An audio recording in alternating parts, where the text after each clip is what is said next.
Hola amigos, buenas tardes. Nuevamente estamos en este sector de la librería, no en el espacio forestal al que están habituados. En esta oportunidad agradecemos profundamente, de todo corazón, la presencia de Francisca Solar, que se ha hecho un tiempo en estos momentos tan distintos al que estábamos acostumbrados. Y tiempos revolucionarios. Tiempos revolucionarios. Vamos a hacer como que conversamos de su último libro. En realidad hay tantas cosas de las que hablar que no sé. ¿Cómo? Claro. Pero quiero partir con algo que sí tiene que ver con el libro, porque hay gente que no pudo venir por el horario. Sí, por el horario, y me pidieron que te hiciera una pregunta. Puede ser una introducción tipo Paulsen para hacerlo. Ah, ya. Como de 6 minutos. Claro. Ya. Mi percepción, la mía, de un bestseller es solamente un libro que se vende, como su nombre lo indica. Ya. No hay bestsellers buenos o malos, porque si fuera por eso, la Biblia es el mayor bestseller y sería horrible. Por supuesto, claro. Porque es el libro más vendido. No, bestseller significa solo que es el más vendido, nada más. Ay, claro. no me matís la respuesta, Ay, porque la pregunta es, ahora que tú tienes un bestseller, ¿qué es para Francisca Solar un bestseller?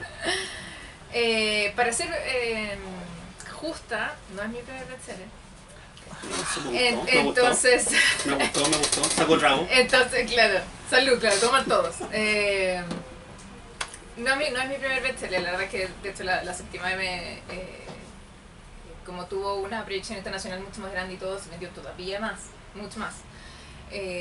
Entonces, al menos yo tengo esta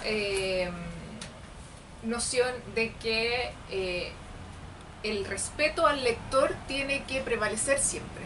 Y el lector es quien decide qué tipo de experiencia de lectura está buscando. Por algo existe una diversidad tan grande de lectura posible. Si todos los escritores fuéramos iguales, estaríamos apuntando al mismo tipo de lector y juraríamos o pretenderíamos que todos los lectores fueran iguales y buscaran lo mismo. Y eso no es así. Jamás va a ser así.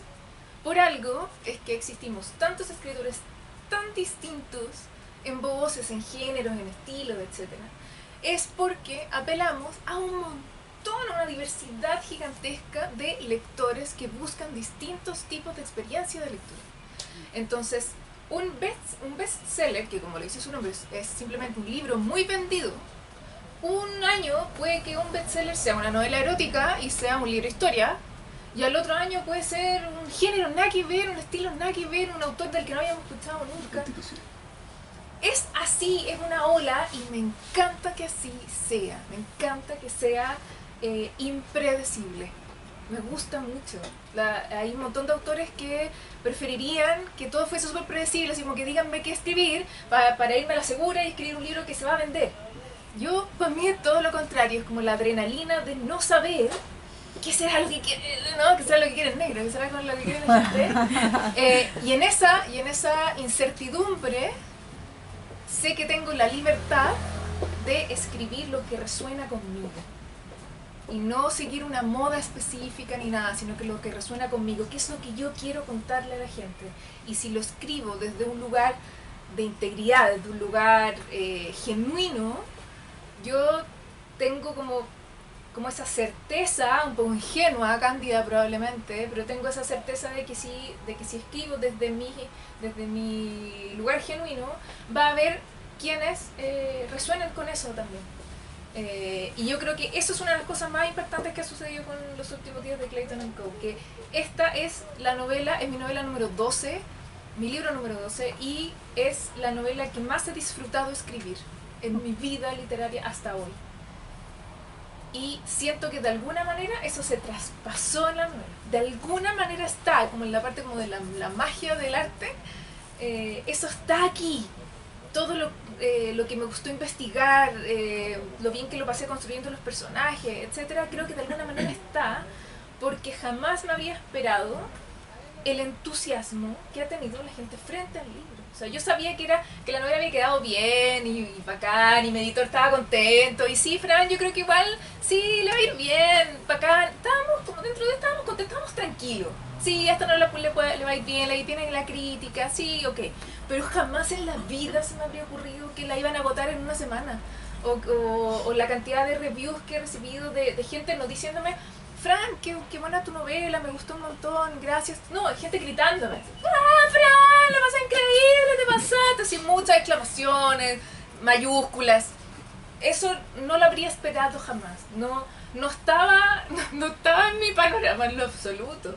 Y además una novela de un tema raro, un tema Sí. que no era parte de ninguna moda, que no sé, es una novela bien inédita de muchas formas, y que haya pegado como pegó. La verdad es que hasta el día de hoy estoy un poco en shock, todavía lo estoy viviendo, estoy como procesando el shock.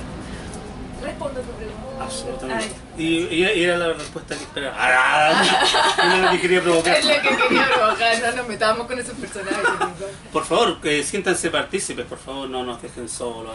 Sí, bueno, si alguien Sí. quiere preguntarme algo, este es el momento. Este es el momento. Obvio, Pues no vamos a hablar mucho porque vino a otra cosa y no sabemos si tenemos que arrancar. No, todavía no. Aquí tenemos a alguien en la puerta que nos va a decir si hay que arrancar algo. Fran, siga, yo quiero sí. hacer una pregunta. Sí. Yo todavía no leo el libro, estoy ansiosa, yo creo que este fin de semana lo voy a leer completo. Pero tuve la oportunidad de hacer un taller contigo de microcuento, muy hermoso por lo demás. Y esto que te sorprendió tanto, esta venta tan rápida del libro, esta explosión, ¿estás analizando alguna posibilidad de una segunda parte? Sí, voy a aprovechar de decir un par de cosas que no había tenido oportunidad de decir, simplemente porque como se nos vino el estallido encima y qué sé yo corté toda la prensa, todas las firmas de libros, todo, pues cancelé toda como la gira promocional en el fondo. Me mató la próxima pregunta. Estamos muy alineados. Sí. Yo decidí cortar todo porque me parecía nada que ver por el momento en el que estábamos viendo. Entonces, obviamente me quedé con hartas cosas en el tintero que contar. Una de las cosas que tenía que contar y explicar a la gente es qué va a pasar con esto después, ¿cierto? Con mi editor decidimos que era muy importante ver primero cómo se comportaba la novela, obviamente, si a la gente le gustaba o no, etcétera, para ver si es que contábamos cuáles eran los planes futuros, lógico. Viendo que la novela le fue súper bien y todo, ya estoy en plan de contar que lo que estoy armando no es una saga. Esta novela no tiene secuela, no tiene continuación. Lo que estoy armando es un universo cohesionado. ¿Qué significa para los que no saben? Un universo cohesionado son varias historias unitarias, autoconclusivas, que conviven en un espacio específico, ya sea en un orden cronológico específico, es decir, en la misma época, o porque hay un cruce de algunos personajes, por ejemplo, entre las novelas, o porque cruzan el mismo tema, por ejemplo, etc. Hay muchas formas de armar un universo cohesionado. De hecho, los más conocidos son los de Marvel, ¿no? DC, esos son los típicos universos cohesionados. Lo que yo estoy armando con esto es un universo cohesionado que el nombre preliminar, porque todavía no me han dado el visto bueno, pero lo voy a aprovechar de decir así como para presionar un poco. Para presionar. Sí. Tenemos efectivamente la duda con el nombre porque el nombre está en inglés. Se llama Pound Dreadful Series. ¿Por qué está en inglés? Es porque lo que yo estoy haciendo son Penny Dreadfuls de alta categoría. ¿Qué es un Penny Dreadful? Es un concepto que no tiene castellanización, no tiene traducción, por eso es que lo estoy utilizando en inglés o en original. Un Penny Dreadful eran pequeñas historias de terror, misterio, que se publicaron en la segunda mitad del siglo XIX en Gran Bretaña y se vendían a un penique. Por eso Penny Dreadful. Una historia escabrosa que costaba un penique, ¿no? Y se vendían en las esquinas, sobre todo se vendía a los obreros, ¿no? Se leía mucho el folletín erótico y el folletín de terror. Y el de terror se llamaba Penny Dreadful, que generalmente eran como leyendas urbanas, ahí estaban los hombres lobos y no sé qué. Eran muy populares. Y entonces el concepto quedó como Penny Dreadful. como les digo, no tiene castellanización. Entonces lo que yo quería hacer con este universo cohesionado era no historias pequeñas de folletín, sino que historias grandes, ¿no? Ambientadas en la era victoriana, que es la era del Penny Dreadful. Pero como son historias grandes, pesadas, mucho mejor construidas, etcétera, son historias más profundas, bla, bla, bla. No son Penny Dreadful, sino que son Pound Dreadful, ¿sabes? No cuesta un penny, cuesta una libra, cuesta un pound, ¿no? Y Pound Dreadful Series, o sea, es una serie de Pound Dreadfuls. Yo al menos tengo al menos pensado ya 6. Falta mucho por escribir, pero al menos ya están pensados 6. Este es el primero. El segundo tomo de este universo cohesionado está, al menos por el momento, está para enero 2021, estaba para fines del próximo año, pero por las razones que todos ya sabemos, se corrieron muchos de los estrenos. Entonces me corrieron el mío también, así que quedó para enero 2021. Y ese es el segundo tomo que, si bien es otra historia, nada que ver a Clayton.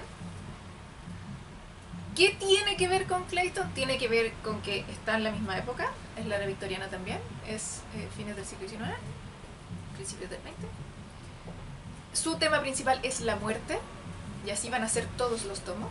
Ese es el tema principal de todos los tomos, y este también. Y lo tercero que conecta es que hay un personaje de esta novela que aparece en la otra. Y eso es lo que a las personas que leyeron Clayton va a ser como, ¡oh, está ahí! Así como que mi idea es que se emocionen cuando lo veas. Pero esa es la idea, en el fondo. Para mí, los últimos días de Clayton and Co. siempre fue una historia autoconclusiva. La dejé abierta al final, ahí vas a saber sin spoilers.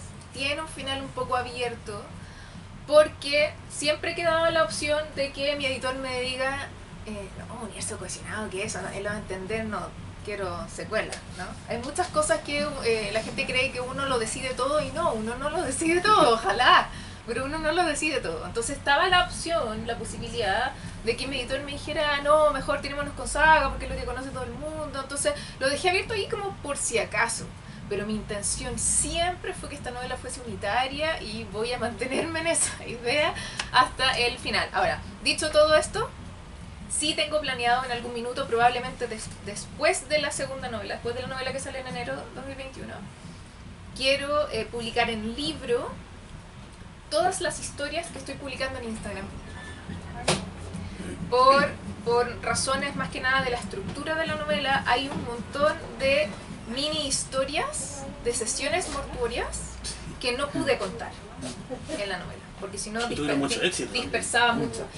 Por Instagram he tenido muchísimo éxito, entonces lo que quiero hacer es tomar esas mini historias, alargarlas un poquito más, o sea, redactarlas un poquito más, y hacer un libro solo de sesiones mortuorias, ¿no? que es como un complemento, por así decirlo, de Clayton, pero eso probablemente al menos después de la segunda novela, cosa de que la gente no se confunda, que no crea que voy a hacer puras cosas sobre Clayton and Co. que nada que ver, en el fondo no quiero que piensen eso. Así que esos son mis planes. Seguir escribiendo terror histórico, eso es mi plan. Ya me funcionó, entonces vamos a darle. Pues eso me lleva a una pregunta que no estaba contemplada. Mira. Eres de las que piensa que se tiene que vivir de esto. No le estamos haciendo asco a ese concepto que se ve mal, de que, tu libro se vende. No, a ver, sí, que es un tema, bueno, además un tema que da para mucho, pero esa como dicotomía forzada de que ser un escritor reconocido significa que vendiste 4 libros, ¿no? Es como que no, como que si tu libro vende harto, eres como vendido mainstream, como que es tan terrible. Incluso al extremo de decir que eres un mal escritor, por supuesto, porque vendiste mucho. Entonces si tienes un bestseller, entonces eres cualquier cosa, y eso es más que un insulto a mí, escritor. Lo que estás haciendo es insultar a mis lectores. Eso es lo que estás haciendo, no me estás insultando a mí. Estás insultando a la gente que cree que lo que yo escribo está bien, que lo que yo escribo es entretenido, o les sirve, o no. Es un insulto a los lectores, y a los lectores no se les toca. Sorry. Los lectores son intocables. El lector decide dependiendo de su experiencia, de su historia, de sus gustos, de su carácter, etcétera, etcétera, etcétera, decide qué lee y qué no lee, qué le gusta, qué no le gusta, este escritor sí, este escritor no, y cada una de esas decisiones es absolutamente válida y perfectamente distinta a la persona de al lado, pero absolutamente válida. Entonces, cuando se le dice a la gente, ¿no? se les mira como por sobre el hombro, porque es que tú lees bestseller, loco, ¿qué ropa? Mira, si tú a mí, ¿qué es lo que tengo yo que leer? ¿Por qué lo que yo leo es menos importante o tiene menos valor que lo que tú lees? No, es que yo solamente, yo leo solo a Bolaño y a cosas así. Esa como Sal de mi intelectualización, literatura. esa intelectualidad de iluminados que es tan chilena, y yo no sé si se da como en toda Latinoamérica, probablemente sí, pero al menos yo la vivo mucho en Chile.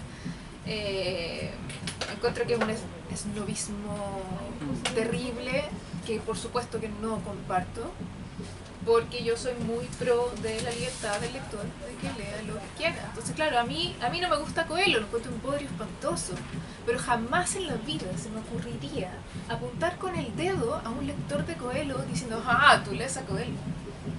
¿Te gusta Coelho? Perfecto. ¿Resuena en ti de alguna manera? ¿Hay algo que te conecta con? Fantástico, maravilloso. Si lo único que a mí me importa es que leas. Lee lo que tú quieras, pero lee. ¿Te gusta ese autor? Fantástico, maravilloso. A mí no me gusta. ¿Y qué importa? ¿Qué importa que a mí no me gusta lo que te gusta a ti? Por algo tenemos aquí un mesón maravilloso con una diversidad rígida de todo. No solo son temas, son estilos, ¿no? Tipos, voces, ¿no? De aquí, o sea, yo agarro de acá nomás, de los que tengo más cerca agarro 3 y son súper distintos entre sí. ¿Y por qué un lector va a ser más valioso que el otro? ¿O por qué un escritor va a ser más valioso? Además que, como digo, obviamente este tema da para mucho, pero lo que siento que ha pasado mucho es que bueno, me gusta la frase de mirar por sobre el hombro. Se ha subestimado muchísimo el poder de entretener, de generar placer. En Chile la lectura está demasiado arraigada a la información, a la data, a la educación y no al placer. Entonces, cuando la lectura cumple solo el rol de placer, de generar placer, es mucho más dada a que salga el intelectualoide de turno y diga que es mala literatura, porque solo entretiene. Y eso creo que es un error garrafal, porque hoy que es importante acceder a literatura que solo te provoque placer. Qué rico es leer una historia donde no necesariamente aprendiste algo, que la moraleja, no son fábulas, no tiene por qué ser así. Simplemente pasaste un muy buen rato, te emocionaste, lloraste, te reíste, te querías matar al protagonista, lo pasaste bien, generó emociones en ti, te conectaste con la esencia de una obra de arte que es la literatura es arte. Eso es suficiente, debería ser suficiente. Si hay libros que además de eso quieren lograr otras cosas, y por ellos. Maravilloso, fantástico, fantástico. Pero la literatura que solo busca placer, que solo busca entretener o conectar a través de la emoción, es perfectamente válida, y el hecho de que se le miren menos, que algunos lo miren en menos, creo que es un error gigante.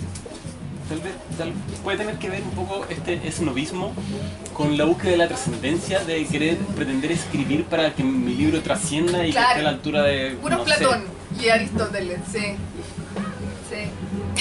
Es una súper buena mirada, efectivamente. Una de las razones probablemente es esa, de que quiero que se hagan, no sé, doctorados sobre mí, ¿no? Sobre mi obra. Quiero que me citen en universidades. Cada cual con su rollo. Si tu rollo es ese, perfecto, que tu literatura vaya apuntada hacia allá. ¿Quién te lo impide? Fantástico, maravilloso. Pero lo que no puedes hacer es denostar la literatura que no quiere eso, ¿no? O sea, que En el fondo decir que hay cierta literatura que es buena literatura y otra que no es buena literatura. Eso es lo que desde mi punto de vista no puedes hacer. Porque lo que estás haciendo ahí, tú crees que estás insultando al escritor y no estás insultando al escritor, estás insultando al lector. ¿Sí? Entonces, estás insultando las decisiones del lector, de su experiencia de lectura. Te estoy diciendo a ti que eres poca cosa porque te gusta tal o cual bestseller que te entretuvo y que te emocionaste. ¿Sí? Eso yo no lo puedo permitir. Yo no puedo permitir el insulto a los lectores. ¿Sí? A mí díganme lo que quieran, pero que a un lector le digan, no, tú no deberías leer esto, deberías leer esto otro. ¿Quién? ¿Dónde está claro, dónde están esas escrito en piedra en algún lado donde no, es terrible, además que es una forma ya esto es ponerse súper paranoide, pero es una forma de control. Pretender que todo el mundo lea lo mismo, le guste lo mismo, busque lo mismo, es una forma de control. Lo primero que pienso es en la canción de Pink Floyd, ¿no? Un ladrillo más en el muro. Forma de máquinas de salchicha, ¿no? Todos iguales. Si esto es arte, ¿cómo vamos a ser todos iguales? Si el arte es la manifestación de lo que te hace único e irrepetible y que ojalá resuene con otro, ¿cómo vamos a ser todos iguales y todos vamos a leer lo mismo? No, para mí es de, no sé, es completamente ilógico. O sea, ni siquiera desde la parte racional. Racionalmente hablando, me parece una locura. Emocionalmente hablando, todavía más, pero racionalmente hablando es una locura pretender estandarizar los gustos literarios o los estilos literarios. ¿Cómo? La literatura de verdad. ¡Oh, qué horror esa frase! Claro, me tocó es que conocer, esta literatura de verdad. Me tocó conocer una persona en una clase que leía Isabel Allende a escondidas. Oh, claro, porque Isabel Allende no es literatura de verdad. Es el diablo. Mucho, sí. obvio. Que en una... no voy a decir quién, pero en una... Bueno, yo soy librero, tengo gente que entra acá preguntando ¿dónde está la sección de literatura? No, bueno, además, sí, te creo. Está en la sección de... Estás en la sección de literatura. Estás parado sobre ella. En una conversación, en una mesa con más escritores y otras personas, salió el tema de la literatura que es puro devenir de la conciencia, que es como esa literatura que casi pareciera como el diario de vida de alguien. Que desde mi perspectiva eso es algo que yo no leería, a mí no me atrae. Me gustan las historias construidas de otra manera. El devenir de la conciencia es más como... son puras reflexiones, es muy al menos para mí queda demasiado en el aire, yo necesito algo más cuajado. Entonces no es mi experiencia de lectura, no es algo que yo busque, pero al que le gusta, maravilloso, fantástico. Y se me ocurrió decir eso en la mesa y casi hay un escritor específico que casi me mató, porque para él la única literatura de verdad es esa. La alta literatura. Claro, la alta literatura. Entonces, todos esos conceptos, alta literatura, baja literatura, la literatura de verdad, la buena literatura y la mala literatura, no existe. La única literatura que existe es la que te gusta y la que no te gusta. Y a tu compañero de al lado le gusta otra que a ti no, y no le gusta otra que a ti tampoco. O sea, todos somos distintos. Y a veces pasa, con algunos títulos en específico, que a harta gente le gusta. O algunos títulos específicos que a harta gente le cargó. Suele pasar, además que todo es cíclico, entonces, obvio, y está bien, pero no quiere decir que tenga que ser, no sé, unánime. Yo sé que hay algunos escritores que tienen como esa ilusión también, de ser como que a todo el mundo le guste, hacer algo que a todos les guste. Eso no existe. Nadie, nunca. Ni Rowling, ni Tolkien, ni nadie, no, pero cualquiera, digamos, cualquiera de la historia universal. No existe el escritor o el libro que sea unánimemente a todos nos gustó. Eso no existe y no va a existir nunca. Y qué bueno que no exista. En español tenemos el trauma de que se te tiene que gustar el Quijote. Por ejemplo. O, claro, si no te gusta el Quijote no puedo hablar contigo. O no sé, o todo lo que sucedió después de la muerte de Bolaño, ¿no? Que un poco como la santificación de Bolaño, que había que amar a Bolaño. Es como, no, yo no lo paso. Borges. O Borges, con Borges pasó lo mismo, también una santificación de Borges. Muy parecido al efecto Bolaño. Con Gabriel García Márquez lo mismo. Personalmente, me gusta mucho más el trabajo de Gabo como periodista, como cronista, que como novelista. Mucho más. Me tocó en la universidad leer mucho sus crónicas, sus reportajes. Él fue un gran periodista. Sí. Era seco, tenía una pluma maravillosa. Y después yo leí literatura de Gabriel García Márquez. Entonces, en la comparación, fue como, a mí me gusta más el Gabo periodista, pero eso soy yo. ¿No? Entonces, claro, decir que, mira, en verdad, hace años soleado me aburrí un poco. ¡Oh! Terrible decirlo así como en el almuerzo domingo. No, terrible, porque va a salir el que... ¡Oh! ¡Energía! ¿No? ¿Por qué? ¿Por qué llegamos a esos momentos en el que tenemos que sentar como reglas? Reglas en el arte además, o sea, matemáticas por último, porque 1 más 1 siempre es 2 y ya, dale, si es lo que hay, ¿no? Ciencia exacta. Pero el arte no es una ciencia exacta, entonces pretender que la gente se comporte como ciencia exacta es al menos desde mi perspectiva, es una tontera. Debería haber muchísima más libertad. La gente debería sentirse mucho más libre de escoger lo que quiera escoger. Lo único importante, al menos para mí, lo único importante es que lean. Lean lo que quieran, pero lean. Eso es todo, desde mi perspectiva. Y con esto, Entonces nos vamos. sonó como que quedó sentado en el timbre. Como el meme ese, ¿no? Te lo dije y como Lo pensé. ¿Algo más? Ese mismo. Para que hablemos de la contingencia. Quiero preguntar Sí, una por cosa. favor. Sí. Ya que tú... Ya que se puede conversar tu contigo. éxito anterior con esa novela, La Séptima Ajá. M, y fue muy trascendente y obtuviste mucho éxito, y ahora estás de vuelta en el tema de bestseller y sí. mucha... La gran diferencia para enfrentar esa misma situación Ajá. con distintas edades, con distintas experiencias. Estar arriba y estar abajo, ese tema. No, porque ella ya había estado en el tema del bestseller, pero Claro, con otra edad, pero mucho más joven. Pero obvio, no, es otra cosa. O sea, hoy día estoy años luz de cómo lo viví Ujú. esa primera vez. Ujú. Con la Séptima M, imagínate que ni siquiera había salido de la U, era una niñita, no sabía nada del mundo. Fue abrumador todo lo que pasó, porque fue mucho desde un lado bueno y también desde un lado malo. Fue partir de gerente, o sea, el libro no existía en Chile, pero sí existía en Alemania y en España. Todo fue así, fue mucho. Para alguien tan inexperto, recién partiendo, fue abrumador. Entonces hoy día ha pasado mucha agua bajo el puente. Ya tengo, claro, no necesariamente grandes bestsellers entre medio.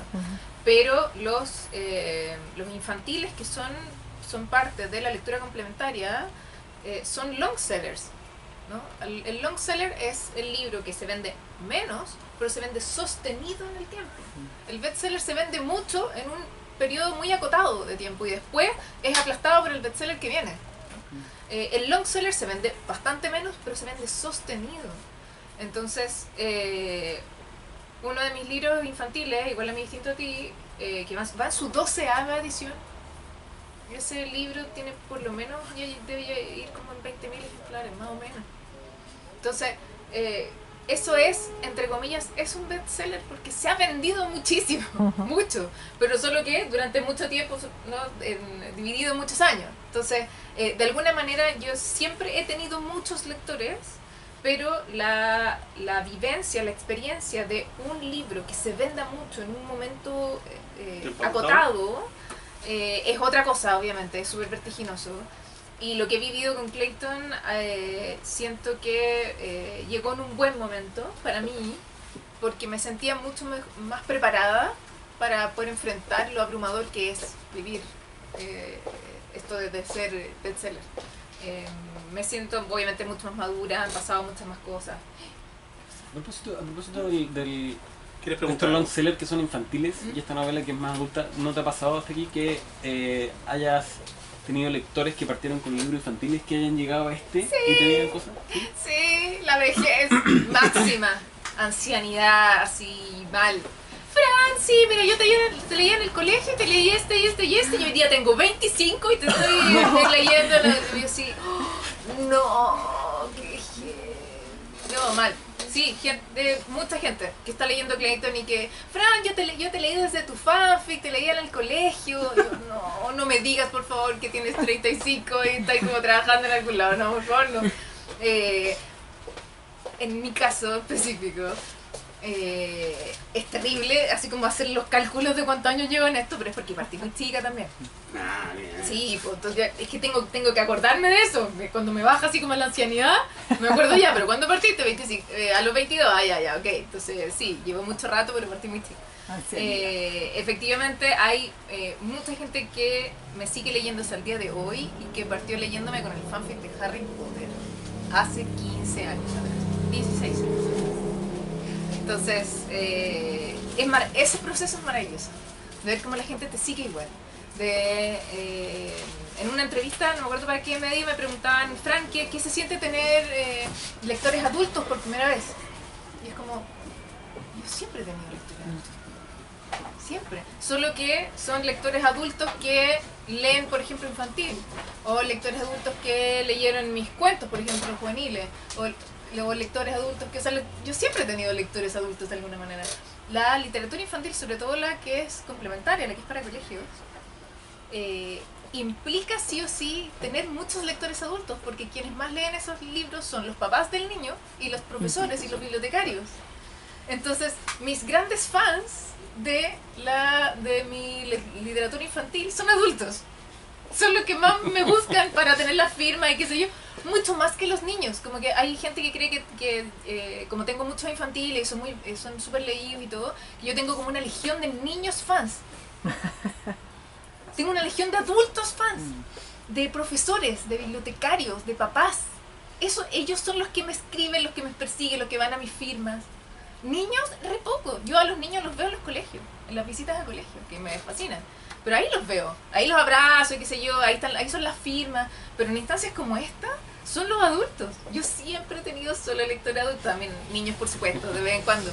Pero generalmente adultos. Entonces hacer esto para mí era como lo más natural de hacer. De que si estoy teniendo adultos todo el rato, que llegan con mis libros infantiles, mínimo hacerles como un cariñito y decir, ya, ahora voy a escribir para ustedes, ¿no? Directamente, ¿cachai? Gracias, Fran, te pasaste. De hecho, hace poco, no sé si ayer, antes de ayer, que me escribió un papá. Sí, porque tuve mi última visita de colegio, que fue ayer, al colegio alemán de Colina. Y me escribió un papá. Oh, sí, que mi hija llegó contando y que le encantó tu visita y no sé qué, bla, bla, bla. Y, porque ellos leyeron Mensajeros. Y sí, porque nosotros leímos y estábamos encantados de no sé qué. Y obviamente yo en Martiro fui a comprar el otro tuyo, entonces, ¿dónde te encuentro? Ahora estaba trabajando, no podía ir. Y sí, pues ahí me vuelvo a dar cuenta que, claro, esa niña que leyó Mensajeros por el colegio, bacán, súper bien conmigo, todo súper bien. Pero fan ahí el papá. El que realmente va a ir a todas, ¿no? Va a conseguir mis libros, no sé qué, es el papá. Entonces, que vivo en ese fenómeno, porque yo sé de otros escritores infantiles que sí tienen legiones de niños fans, ¿no? Julito Cabello. Exacto, estaba pensando, seguramente en Esteban Cabezas, Mauricio Paredes. Ellos tienen, claro, sus fans son los niños, ese es su target. Por alguna razón, a pesar de que yo tengo muchos libros infantiles, mi target nunca fueron los niños, siempre fueron los adultos. No sé, o resonaron mal los adultos conmigo, no tengo idea, pero hasta el momento eso es lo que hacía mi vida. Así que en verdad escribir literatura adulta era lo obvio para mí hacer, y era algo que quería hacer además hace tanto tiempo. Una de las razones por las que fue tan feliz todo el proceso de hacer esta novela. ¿Querías preguntar algo? Sí. Pregunta. Si pudieses viajar en el tiempo, ¿qué le dirías a la Fran que estaba partiendo? Buena pregunta. Chan, chan. ¿A la Fran que estaba partiendo? A la que estaba con su libro recién publicado, que estaba recién entrando en este sueño literario. Que hoy es una realidad. ¿Qué le diría? Le diría que todo mejora. ¿Conocen esa fundación? Todo mejora. Le diría todo mejora. Porque yo estuve así de no volver a escribir nunca más. Fue mucho para mí esa primera experiencia. Fue demasiado. fue demasiado lo bueno y demasiado lo malo. Estuve con depresión mucho tiempo. Entonces, por suerte, tuve una red de apoyo y qué sé yo, y tuve la suficiente lucidez como para tomar la decisión de seguir por otro lado, proseguir. Entonces quizá, claro, iría como a ese minuto de decir,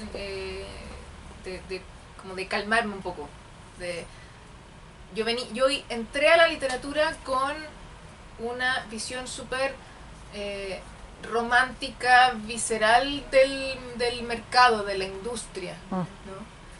Y entrar al verdadero mercado, la verdadera industria, fue un golpe demasiado fuerte. Entender que eres un número más, que entender que el mérito literario es probablemente la razón número 17 por la que publican tu libro, porque hay 16 otras que son más importantes. Fue súper brusco, fue brutal para mí entender todo eso. O todas las dinámicas, ¿no?, de poder, de egos que hay dentro del mercado literario. Todo, sí, qué raro. Yo era una niñita, entonces yo no cachaba nada de esto, no, ni lo imaginaba. Yo tenía una visión súper ingenua de ay, los escritores deben ser todos súper amigos y deben ser como apoyarse uno, ¿no?, con otros, qué rico que lanzaste un libro nuevo, ¿cachai? Te voy a ir a apoyar a tu lanzamiento, ¿sí? Esa era yo a los 20, ¿cachai? No tenía idea de lo que me estaba metiendo. Entonces el golpe fue más o menos, y como te digo, quedé súper mal, además por el hecho de que yo venía de internet. Entonces era esta niñita que viene de internet, escribía en internet y saltó al papel. ¿Qué se cree? ¿No? ¿Quién es? ¡Qué descaro! ¡Qué descaro! ¿No hiciste el taller de Donoso? ¿No hiciste el taller de...? Sí, ¿no? Los talleres literarios. Como que había que pasar como por ciertos talleres literarios así como específicos como para tener, ¿no?, la propiedad de decirte que eras un escritor. ¿Escribías fanfic? ¿Harry Potter? No pasaste por el conducto regular, entonces no te tengo por qué validar, ¿no? Y eso fue muy potente para mí, fue terrible, porque no lo imaginé. No imaginé nunca que habían ciertas reglas tácitas en el ambiente literario chileno Que siguen. que siguen. Pero eran aún peor hace 15 años atrás. Nunca pensé que me iba a encontrar con eso, con gente tratando de anularme a como dé lugar, porque no puedo permitir que una niñita que no ha estudiado literatura y que más encima escribía fanfic y salió al papel, no puedo permitir que le vaya bien. Entonces fue terrible, fue una época súper terrible, fue una época súper dura, y piensa que al mismo tiempo, o sea, yo vivía en los extremos más absolutos. Por un lado tenía como todo ese bullying y la mala onda, y como digo, y de entrar a un circuito que lo encontré súper mala onda, ¿cachai? Como con los egos y todo. Entender el mundo entrando. Eso por un lado. Y por el otro lado, bueno, mi novela vendiéndose, bueno, no sé, yo estuve de gira un mes en España. Lancé la novela en la Feria de Frankfurt, que es la feria más importante del mundo. Me imagino que eso también como que exacerbó Obvio, lo primero. Lógico, porque era demasiado distinto. O sea, en España yo era la Isabel Allende. Me trataban así como... no sé cómo explicarlo. Estaba en un hotel donde el salón más grande del hotel estaba ambientado para mí, para que fuera la prensa. Entonces yo era así, no sé, Hollywood cualquiera. Era tan raro, porque era tan distinto a lo otro que estaba pasando aquí en Chile. Entonces no hay alma que lo pueda equilibrar. Viví en esos extremos durante mucho tiempo. Como mi editorial era española, estaba pasando mucho fuera. En México le fue demasiado bien. claro, no alcanzó a estar como ni 2-3 meses a la venta, y ya estaba traducida a 3 idiomas. O sea, fue demasiado grande por un lado, de los elogios y toda la cuestión, pero aquí en Chile era todo lo contrario. O sea, golpeándome en el suelo. Entonces fue muy fuerte, muy fuerte.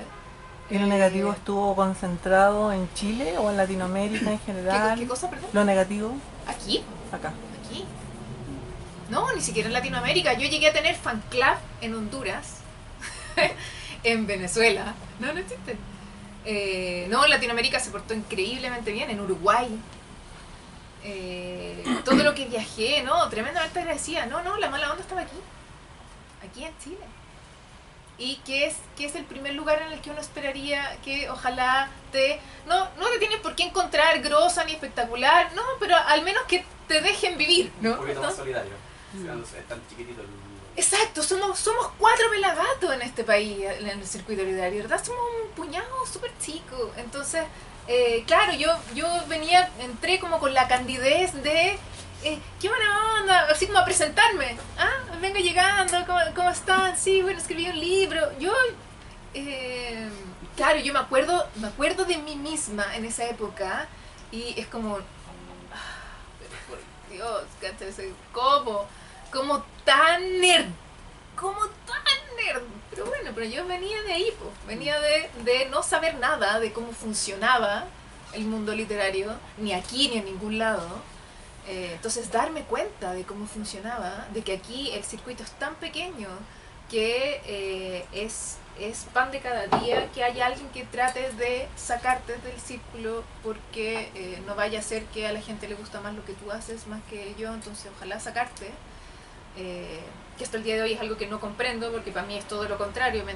Mientras haya más voces, mientras haya más gente a la que le va bien, el círculo crece y todos nos beneficiamos. O sea, esa es al menos mi postura. Entonces la postura de ahogarte, anularte, borrarte, desprestigiarte para sacarte, y es como, loco, vengo llegando, no he hecho nada, vengo llegando, ¿cachai? Pero sí, de alguna manera yo comprendo, no justifico en lo absoluto, pero sí comprendo que yo, que no venía del círculo literario, que nunca hice un taller literario, que no estudié literatura, nada, yo no existía en el circuito, y aparecí con un contrato millonario en Europa, obvio que mucha gente saltó así, ¿y esta quién es? ¿A quién le ganó? ¿Por qué ella tiene eso y no yo, que llevo 3 años golpeando puertas editoriales para que me publiquen mi primer manuscrito? Yo no sabía que era tan difícil publicar en Chile hasta que entré al circuito chileno.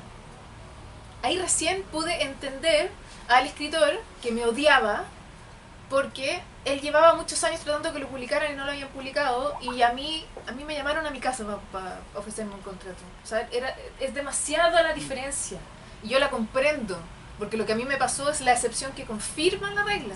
¿A quién le pasa eso? ¿A quién le pasa? ¿Que le llamen a su casa? ¿A quién le ha vuelto a pasar de? ¿A quién le ha vuelto a pasar de? Además, mientras más estoy en este circuito, más me doy cuenta de que lo que a mí me pasó es tremendamente extraordinario. Porque probablemente hubiese sido la única forma en la que yo hubiese entrado al circuito literario, que fueran a buscar. Porque entre lo pudorosa que era y todo, yo me iba a quedar en internet toda la vida con seudónimo, muy probablemente. Si no iba alguien del pelo a sacarme así como de mi casa y ponerme aquí. Así que lo agradezco todos los días de mi vida lo que me pasó. Pero es absolutamente extraordinario que llamen y que te llamen de España a tu casa. Sí, no me voy a olvidar nunca de ese momento. De mi mamá con una cara así con el teléfono. Francisca, es para ti. ¿Y quién me llama? En los tiempos de teléfono fijo. ¿Quién me va a llamar a mí? Mira, no le entendí nada. Te lo digo ya. ¿Quién? ¿Aló? ¿No? y que sea la editora general de la división juvenil de Penguin Random House en Barcelona. ¿Qué? Y yo no había salido ni de la U, ni siquiera había empezado a escribir la tesis. O sea, ¿qué? No, yo no entendía nada. No, fue todo tan loco, tan loco. Lo agradezco igual hasta el día de hoy por todo el aprendizaje que fue. Fue un tremendo aprendizaje. Me preparó me preparó eso, y todo el camino que vino después de eso me preparó hasta el día de hoy, me hizo lo que soy hoy día. Me preparó probablemente para escribir este tipo de literatura que me expone mucho más. Huí de la exposición durante mucho tiempo, pero hoy día tengo una madurez para enfrentar la exposición que también es muy distinta, y parte de eso se lo debo a esa aprendizaje a palos que fue con la séptima M. Parte de eso es la madurez que tengo hoy día para enfrentar esta exposición, donde por suerte hasta el minuto, llevo muy poquito tiempo, así que no puedo cantar victoria, pero hasta el minuto, al menos con esta novela, no he recibido mala onda. Hasta el minuto no he recibido mala onda. O no me he enterado, lo cual es maravilloso, porque siempre hay. Pero yo no me he enterado hasta el momento. Solo me he enterado de la que la gente me dice directamente a mis redes, y que todo ha sido muy bueno. Entonces, es curioso porque esa novela es de agosto, ¿no? De agosto, sí. Parece como que ya llevan un año casi. 3 siglos pareciera que ha pasado. Bueno, pero es que con todo lo que ha pasado... Igual el último mes ha sido largo. Ha tenido como 124 días. Obvio, pareciera... Sí, yo tengo la sensación de que lo lancé como el año pasado, ¿no? Como que pasó mucho tiempo. ¿Tendrá que ver un poco con el género que no has sentido esa mala onda? Porque en realidad yo no conozco mucho autor chileno que escriba sobre terror, menos mujeres. Bueno, sí. Menos mujeres. Entonces, como que, pues, a mi percepción parece otra excepción a la regla. Mira, está bien lo que dice la Cote. En el fondo puede tener que ver, Cote. ¿Sabes por qué? Porque una de las razones por las que se genera mala onda en el circuito literario es cuando un autor cree que apareció alguien que le hace directa competencia. ¿Cachai? Entonces puede ser, no lo había pensado, tienes razón, puede ser que esta novela en particular no compite directamente con nadie porque no había nada parecido, o hay muy poco parecido. Puede ser, no lo había pensado, con mayor razón voy a seguir haciendo esto, no lo había pensado, pero sí, ¿sabes qué? Puede ser que vaya por ahí también, que no hay tanto terror en Chile, se han hecho como cosas muy específicas, sí. Pero hay poco, y efectivamente literatura femenina, ¿no?, escrita por una mujer en terror, es todavía más atípico. Claro.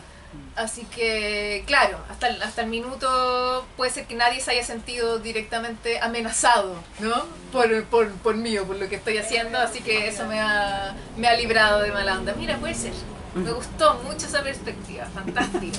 Ojalá se mantenga. Lo que no quiere decir que no haya chicas que no, mejor no voy a escribir lo mismo que hace la Fran, no, pues al contrario. La idea de hacer esto es justamente ir ampliando las posibilidades en el mercado, claro, en el círculo. O sea, ojalá fuésemos 15 novelistas chilenas lanzando terror. O sea, qué maravilla sería eso. Al menos desde mi perspectiva, a mí no me interesa competir con nadie. Si una chica quiere seguir escribiendo, quiere escribir terror y quiere lanzar el mismo mes que yo, fantástico, maravilloso. Voy a ir a aplaudirla. Porque yo tengo esa visión de que si a todos nos va bien o hay harta gente a la que le va bien, todos ganamos. Y porque además yo soy muy competitiva conmigo misma. Yo soy mi vara. Más que compararme con otros, me comparo conmigo misma, con lo último que hice, con lo que siento que soy capaz de hacer. Yo me estoy midiendo siempre con mis propias varas, no mucho con los de al lado.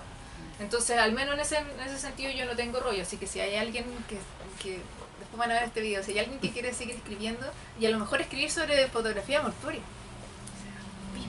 démosle, ¿no? Obvio, pues yo no soy dueña de los temas, además, obvio que sí. Bueno, antes de terminar, y como es menester, tienes el público y la cámara para decir lo que estimes conveniente. Lo que estima conveniente. Ha hablado tanto, además. Sí. Yo suelo hablar, me pone play y hablo. Como llegó gente después, no sé si hay alguien que quiera preguntarme algo. como yo, hay gente que llegó rezagada. Solamente quiero decirte que haga una segunda parte. Bueno, que el Va a tener que ver el video para... claro, ya di esa explicación, pero después te la doy a ti misma después la explicación. Lo único que sí tengo claro es que voy a seguir escribiendo terror sin duda, porque me encanta, disfruto tanto y sobre todo disfruto escribiendo terror porque me imagino lo mal que lo pasan algunos leyéndolo y es un poco sórdida de mi parte, pero es muy entretenido pensar, gracias también, es muy entretenido pensar que lo que estás escribiendo va a provocar algo, ¿no?, en el lector, que el lector o se va a perturbar un poco, o lo va a cerrar y va a decir, ay, ya, bueno, sigo, o simplemente lo va a disfrutar, pero saber que vas a provocar algo es demasiado entretenido. O te va a odiar por un personaje bien encontrado. O me van a odiar, sí, qué bacán es todo lo que ha pasado con esta novela y que todo el mundo me haya dicho que odió paridamente a un personaje. Porque eso es, lo logré. Es tan difícil lograr eso. Que haya un personaje con el que la gente se identifique, heavy, lo ame y no sé qué, y casi que no, ícono, ¿no? Newt Scamander. O también es muy difícil el opuesto, que es lograr un antagonista tal que la gente no quiera, que ojalá las últimas 20 páginas, por favor, destruyanlo, métanlo en la cárcel, ¿no? Como teleserie, así como venezolana, así que ojalá, ¿no?, que lo encuentren, ¿no?, encontrar al asesino. Es súper difícil. Es difícil generar eso.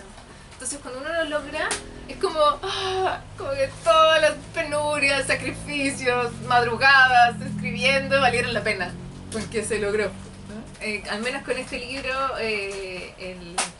ha habido más, al menos hasta ahora, ha habido más comentarios sobre el antagonista que sobre la protagonista. No hay ningún problema, me fascina que odien al antagonista y que eso los haya marcado tanto, me encanta. Yo juego harto con la maldad, debo decir, y lo disfruto. Así que voy a seguir escribiendo terror de todas maneras porque lo pasé demasiado bien escribiendo esta novela y como para mí escribir es placer, no solo escribo para que la lectura sea placer para otros, sino que tiene que ser placer para mí también. Si no, me dedico a otra cosa, ¿no? Y escribir terror, y específicamente terror histórico, que es algo que no había escrito nunca, me produjo un placer tal que dije, todo el rato voy a seguir haciendo esto, todo el rato. Así que de hecho ya estoy investigando para la siguiente novela ya estoy ahí metida. ¿Y autoras que estés leyendo, que te estén dando esa misma sensación que a ti te gusta provocar? Qué difícil. Hace rato que no leo un libro así que me mueva tanto. De hecho, justamente buscando esa sensación, releí un libro que adoro, que me gusta mucho, que es Seda. ¿De Sandro Rico? Es uno de mis libros así favoritos de la vida, por lo que me provoca. Tuve que releerlo, porque de lo nuevo no he encontrado nada. Tengo un cerro así por leer en mi casa en todo caso. No es que no exista ese libro probablemente está ahí, está en mi velador, simplemente no lo he tomado. Pero volví a ciertos libros que me provocan cosas importantes. O, por si no lo han leído, y lo recomiendo también, uno de mis libros favoritos de la vida, por todas las sensaciones que me provocó, es El adversario, de Manuel Carrer. Grandísimo Manuel Carrer. Todos los libros son, todo Carrer es indispensable. Pero específicamente, mi primer libro de Carrer fue El adversario y me voló la cabeza. Y lo releo cada vez que puedo, porque fue impactante para mí. Carrer no escribe terror, no es terror El adversario, pero está cerca, ¿no? Es suficientemente escabroso para perturbarte. Así que si alguien no lo ha leído, El adversario de Manuel Carrer. Ahora sí nos vamos. No hablamos nada de la contingencia. No hablamos nada de la contingencia, pero bueno, hasta que la niña se haga costumbre, ¿no? Del poder, no sé qué más decir, pero sí. ¿No? Y fuera de chat, y cuáles son todos los hashtags, no sé, ya todos, pero a todo eso sí, a todo eso vamos que se puede, vamos que se puede. Yo al menos soy una optimista empedernida y me gusta mucho lo que está pasando, a pesar de que estamos en el caos absoluto, sí, es cierto, estamos en la mitad del caos. Soy una tremenda optimista de que lo que estamos viviendo es la transición que nos va a llevar a cambios bacanes y que necesitábamos y que era poco probable que sucedieran sin esta violencia, lamentablemente. Como todas las grandes revoluciones de la historia, que la gran mayoría ha tenido lamentablemente que suceder con violencia porque la resistencia al cambio es muy fuerte. Entonces el cambio tiene que ser violento. Es una lástima que sea así. Pero se ha dado muchas veces así. Estamos viviendo hoy día una violencia que es, creo yo, la antesala o es parte de la transición que nos va a llevar a los grandes cambios. Y el solo hecho de pensar que vamos a tener una nueva constitución hecha por la gente o validada por la gente es súper potente, es un proceso que como ciudadanía no hemos vivido nunca en la historia de Chile. Es demasiado importante. Y yo estoy súper optimista por eso. Creo que todo lo malo que podamos estar viviendo hoy, todo lo que hoy día nos dé incertidumbre o no, bueno, que nos tenga ahí como en la cuerda floja, de alguna manera nos está llevando a un cambio muy grande que es lo que se viene y que va a ser tremendamente positivo para todos y en el largo plazo. Entonces yo de verdad creo que era importante estar viviendo todo lo que estamos viviendo ahora y que se vienen buenas cosas. Y como dijo Redolés, prefiero el caos a esta realidad tan chacha. Todo el rato. Grandes Redolés. Sí, un aplauso para Francesca.